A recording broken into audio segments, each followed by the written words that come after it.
कि पार्लियामेंट को चलाने की जिम्मेदारी सरकार की है, डिबेट करवाइए ना, क्यों सरकार डर रही है? 300 MP रखकर भी सरकार पेगासस के ऊपर डिबेट नहीं करना चाहिए, क्यों डर रही है? क्या छुपाना चाह रहे हैं आप? हम यही सवाल कर रहे हैं। आप चलाइए पार्लियामेंट को, हम चलाने तैयार हैं। आप चलाना नहीं चाहते, आप दिन में अपने बिल को पास करना चाहते, ये डेमोक्रेसी है क्या? पार्लियामेंट को चलाना सरकार की जिम्मेदारी नहीं है। अपोजिशन अपनी बात को रखेगा, आप सुनिए, आपको एक्सेप्ट करना है मत करिए, मगर हमको बात रखने का तो मौका नहीं दिया जा रहा है। विपक्ष की जिम्मेदारी, विपक्ष उन लोगों की तरफ से विपक्ष आवाज उठा रहा है जिनकी लाशें पानी में तीर रही थी, जो ऑक्सीजन से मर गए। विपक्ष ये चाह रहा है कि भारत में सेकेंड वेव में जो 40 लाख से ज्यादा लोग मर चुके हैं उनके लिए इंसाफ का बात कर रहे हैं, तो सरकार सुनने तैयार नहीं है। विपक्ष ये चाह रहा है कि आप फोन टैप कर रहे हैं उन लोगों का जो आपके खिलाफ है। विपक्ष चाह रहा है कि आपने वो सॉफ्टवेयर लिया नहीं, मैलवेयर लिया नहीं लिया, आपने NSO से खरीदा नहीं खरीदा, आप उसका जवाब देने तैयार नहीं है। क्यों तैयार नहीं है आप इन चीजों का जवाब देने? विपक्ष ये पूछ रहा है कि किसान इतने महीनों से एहतजाज कर रहा है, आप उनकी बात सुनने तैयार नहीं है। तो सरकार सिर्फ खुद जिम्मेदार है। आज पार्लियामेंट अगर नहीं चल रही है तो मोदी सरकार इसकी जिम्मेदार। सर, उत्तर प्रदेश में आपने पहले ये ऐलान किया कि हम चुनाव लड़ेंगे। अभी प्रधानमंत्री से लेकर तमाम बड़े नेताओं, अमित शाह से लेकर तमाम बड़े नेताओं का वहाँ शेड्यूल तय हुआ चुनावी प्रचार के लिए। आपको क्या लगता है कि आप इस तरह से स्टार कैंपेनर पार्टी के उनके जाएंगे क्या? हाँ, बीजेपी की हालत खराब है वहाँ पर।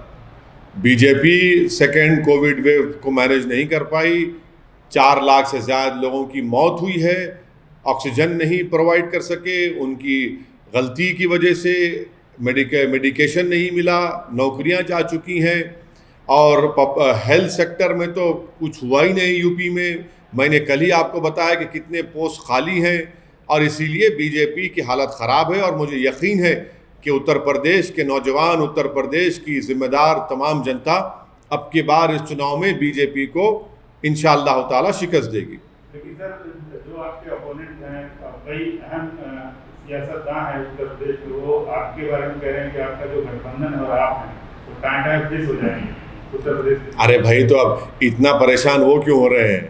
इतने जो भाग भाग के आ रहे हैं, क्यों आ रहे हैं? सब एक एक मंत्री आ रहा है, सब आ रहे हैं। भाई हमारी फिक्र छोड़िए, लैला की फिक्र करना छोड़िए, अपनी फिक्र करिए।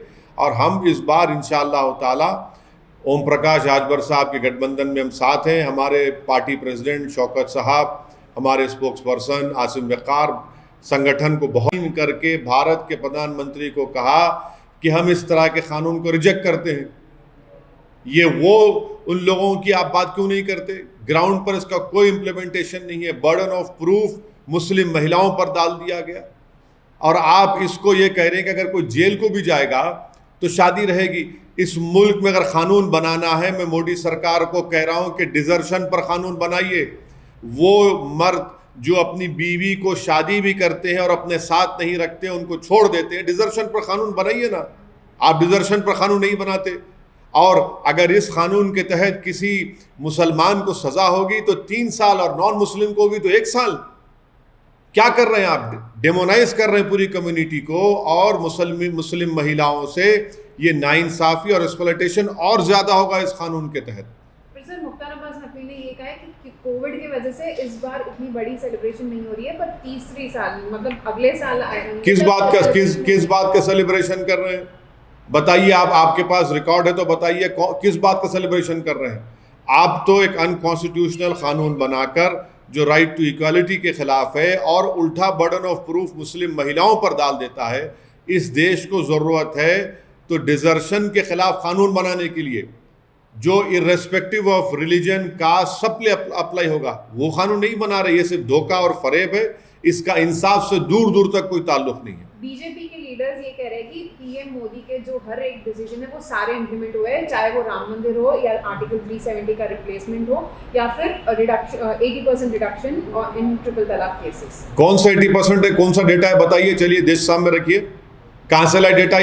ये डेटा तो आपने अपने घर में बैठकर, बीजेपी के दफ्तर में बैठकर बना लिया है। ग्राउंड पर एक्चुअल रियलिटी है कि मुस्लिम महिलाओं का एक्सप्लॉयटेशन हो रहा है इस कानून के तहत।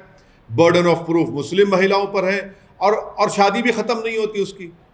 तो ये एम्पावरमेंट अगर मुसलमान और मुसलमान महिलाओं का चाहते हैं तो आप नजीब की माँ से इंसाफ करिए, आप जुनैद की माँ से इंसाफ करिए, आप पीलू खां के घर वालों से इंसाफ करिए, आप अखलाक के घर वालों से इंसाफ करिए, आप अकबर खां के घर वालों से इंसाफ करिए, अलीमुद्दीन अंसारी के घर वालों से इंसाफ करिए, जो जिनको गौरक्षकों ने मारा, उन खातिलीन, उन कन्विक्टेड लोगों को बीजेपी के लोग जाकर फूल का माला पिनाते, और आप आकर हमको कह रहे हैं कि आप मुस्लिम महिलाओं से इंसाफ कर रहे हैं। डिमांड ड्रिवन स्कॉलरशिप आप नहीं करते, इलिटरेसी रेट हाई है, कुछ नहीं करते, और आप सिर्फ एक धोखा और फरेब की इनकी हमेशा सियासत रही है, उसी पर बीजेपी चल रही है।